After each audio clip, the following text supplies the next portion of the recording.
বিসমিল্লাহির রহমানির রহিম। নারী শিশু নির্যাতন দমন আইনের আমরা জানব যে নারী শিশু নির্যাতন দমন আইনে মিথ্যা মামলা দায়ের করলে আইনে কিসের বিধান আছে, আইনে কি বলা আছে মিথ্যা মামলা যারা দায়ের করবেন।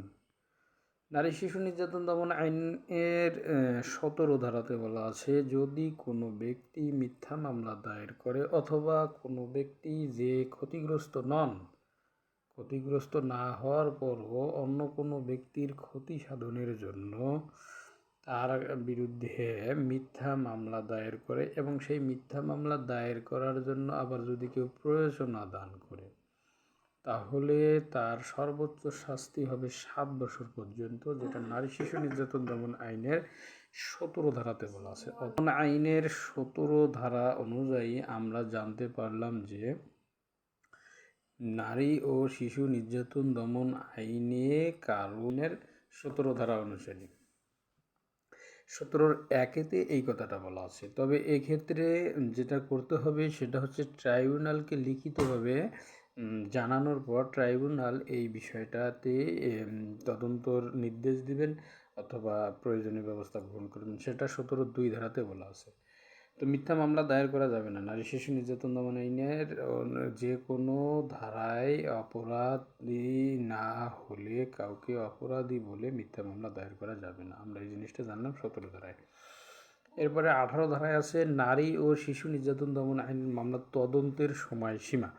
খুব মনোযোগের সহিত বিষয়টা বুঝতে হবে যে তদন্তের সময়সীমাটা আমাদের মনে রাখতে হবে, বিশেষ করে তদন্তকারী অফিসার হিসেবে এটা খুবই গুরুত্বপূর্ণ একটি বিষয়। কেননা নারী ও শিশু নির্যাতন দমন আইনে কিছু অপরাধ আছে যে অপরাধের জন্য যারা অপরাধ করে তাদের তো পানিশমেন্ট হবেই, অপরদিকে এমন কিছু কাজ আছে বা দায়িত্ব আছে যে দায়িত্বগুলো পালনের কারো যদি গাফিলতি হয় তাহলে তাদের ব্যবস্থা গ্রহণের বিধান এই আইনে রয়েছে। তো সেই ক্ষেত্রে তদন্তকারী অফিসারের জন্য এই আইনের যে বিষয়টা উল্লেখ করা আছে সেটা হচ্ছে 18 ধারাতে বলা আছে, 18-1 নম্বর 18 উপধারা 1-এ বলা আছে, যদি নারী ও শিশু নির্যাতন দমন আইনের কোনো অপরাধ সংঘটিত হয় এবং অপরাধকারী যিনি অপরাধ করেছেন তিনি যদি হাতে নাতে ধরা পড়েন, হাতে নাতে ধরা পড়লে 15 কার্য দিবসের মধ্যে মামলার তদন্ত সমাপ্ত করতে হবে। অপরদিকে 1-এর খতে বলা আছে, যদি অপরাধকারী অপরাধ করার পর পালিয়ে যায় অথবা অপরাধকারীকে খুঁজে না পাওয়া যায় এবং তারপরে যদি তার অপরাধের বিষয়ে মামলা দায়ের হয় অথবা ট্রাইব্যুনালকে অবগত করা হয় বা ট্রাইব্যুনাল তদন্তের নির্দেশ দেয়, এই নির্দেশ দেওয়ার পরে 60 কার্য দিবস। তো প্রথমে খুব ভালো করে মনে রাখতে হবে যে হাতে নাতে ধৃত আসামির জন্য 15 কার্য দিবস এবং যদি পলাতক আসামি হয় হাতে নাতে ধৃত না থাকে তাহলে 60 কার্য দিবসের মধ্যে। এটা 18-1-এর মধ্যে বলা আছে। 18-1-এর এরপরে 18-2-তে বলা আছে যে কি যদি অপরাধ করার পর 18-1 ধারা অনুযায়ী মামলার তদন্ত সম্পন্ন না হয় তাহলে কেন সম্পন্ন হলো না এর সম্পর্কে লিখিতভাবে ঊর্ধ্বতন কর্তৃপক্ষকে এবং ক্ষেত্র বিশেষে ট্রাইব্যুনালকে অবগত করতে হবে এবং পরবর্তী 30 কার্য দিবসের মধ্যে মামলার তদন্ত সম্পন্ন করতে হবে। এটা 18-2-তে বলা আছে। তো 30 কার্য দিবসের মধ্যে মামলার তদন্ত সম্পন্ন করতে হবে এটাতে। এবং 18-3-এ বলা আছে, যদি 18-2 ধারা মোতাবেক তদন্ত সম্পন্ন না হয় তাহলে এই যে অতিরিক্ত 30 কার্য দিবস সময় দেওয়া হলো, এই কার্য দিবস শেষ হওয়ার 24 ঘন্টার মধ্যে লিখিতভাবে তদন্ত নিষ্পত্তি না হওয়ার কারণ ঊর্ধ্বতন কর্তৃপক্ষ ক্ষেত্রের মধ্যে ট্রাইব্যুনালকে অবগত করতে হবে। 18-4 ধারাতে বলা হয়েছে যে 18-3 ধারাতেও যদি মামলার তদন্ত নিষ্পত্তি না হয়, তদন্ত সমাপ্ত না হয় 18-2 ধারা মোতাবেক, তাহলে বলা হচ্ছে যে ট্রাইব্যুনাল বা ঊর্ধ্বতন কর্তৃপক্ষ এক্ষেত্রে মামলা তদন্তকারী অফিসারকে চেঞ্জ করবেন, মামলা তদন্তকারী অফিসারকে চেঞ্জ করবেন। নতুন যে তদন্তকারী অফিসার মামলা তদন্তের দায়িত্বপ্রাপ্ত হবেন তিনি হাতে নাতে ধৃত আসামিদের ক্ষেত্রে 7 কার্য দিবসের মধ্যে মামলা তদন্ত 7 কার্য দিবসের মধ্যে মামলা তদন্তর সমাপ্ত করবেন। অপরদিকে যদি আসামি পলাতক থাকেন অর্থাৎ হাতে নাতে ধৃত ছিল না, তাহলে সেই ক্ষেত্রের জন্য বলা আছে 30 কার্য দিবসের মধ্যে মামলা তদন্ত সমাপ্ত করবেন।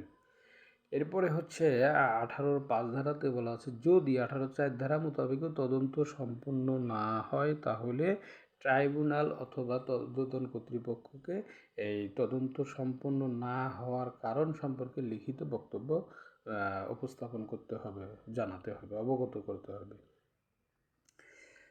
তো আমরা এই 18(5) পর্যন্ত গেলাম। 18(6) ধারাতে বলা আছে যদি 18(2) এবং 18(4) এই 2 ধারা মোতাবেক অর্থাৎ 18(2) ধারা মোতাবেক মামলার তদন্ত নিষ্পত্তি না করার কারণ সম্বলিত যে প্রতিবেদন সেটা, অথবা 18(4) ধারা মোতাবেক যে মামলার তদন্ত সম্পন্ন না হওয়ার যে কারণ, সেই কারণটা যখন ট্রাইব্যুনাল অথবা ঊর্ধ্বতন কর্তৃপক্ষকে জানানো হবে, তারা যদি এক্ষেত্রে তদন্তকারী অফিসারের গাফিলতি পান তাহলে এই তদন্তকারী অফিসারের এই গাফিলতিকে অসদাচরণ এবং গাফিলতি হিসেবে গণ্য হবে এবং সরকারি চাকুরি বিধিমালা অনুযায়ী তদন্তকারী অফিসারের বিরুদ্ধে প্রয়োজনীয় ব্যবস্থা গ্রহণ করা হইবে। এটা কিন্তু খুব গুরুত্বপূর্ণ বিষয়।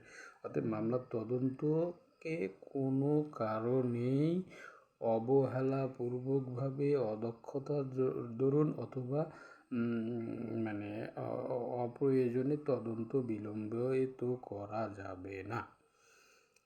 তো এই বিষয়টা বলা আছে 18(6) ধারাতে। 18(7) ধারাতে যে জিনিসটা বলা আছে সেটা হচ্ছে যে ট্রাইব্যুনালে মামলার তদন্ত প্রতিবেদন জমা গেল, ট্রাইব্যুনাল এই নথিপত্র দেখার পর যদি মনে করেন যে মামলার ন্যায় বিচারের স্বার্থে কোনো আসামিকে সাক্ষী করা প্রয়োজন, তাহলে আদালত বা ট্রাইব্যুনাল এক্ষেত্রে যেহেতু মামলাটা ট্রাইব্যুনালে চলবে, তা ট্রাইব্যুনাল কী করবেন যে মামলাটাকে ওই আসামিকে সাক্ষী হিসেবে গ্রহণ করার জন্য বা সাক্ষী হিসেবে উপস্থাপন করার জন্য নির্দেশ দিবেন।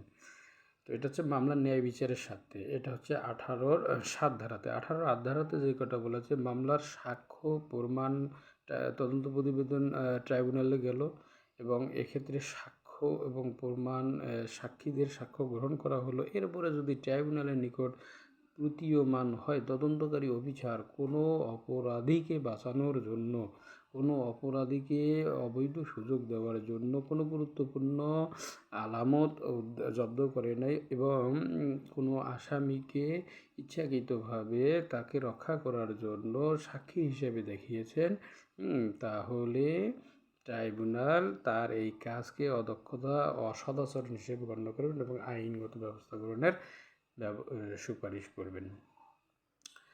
এরপরে আরেকটা জিনিস আমরা যেটা জানবো সেটা হচ্ছে ট্রাইব্যুনালে মামলা তদন্ত চলাকালীন সময়ে লিখিতভাবে কেউ যদি আবেদন করেন বা জানান বা অবগত করেন, ট্রাইব্যুনাল ইচ্ছা করলে তদন্তকারী অফিসারকে অপসারণের জন্য সুপারিশ করবেন বা জানাবেন। তো এই হচ্ছে আমাদের নারী ও শিশু নির্যাতন দমন আইনের মিথ্যা মামলা দায়ের এবং নারী ও শিশু নির্যাতন দমন আইনের তদন্তের সময়সীমার আলোচনা। ইনশাআল্লাহ আমরা সবাই বুঝেছি। এই বিষয়টা আমাদের হৃদয়ঙ্গম হোক। আমরা সবাই আইন বোঝার চেষ্টা করি। আমরা চেষ্টা করলেই পারবো। এই বিষয়টা আমাদের মাথায় রাখতে। ঠিক আছে? ধন্যবাদ।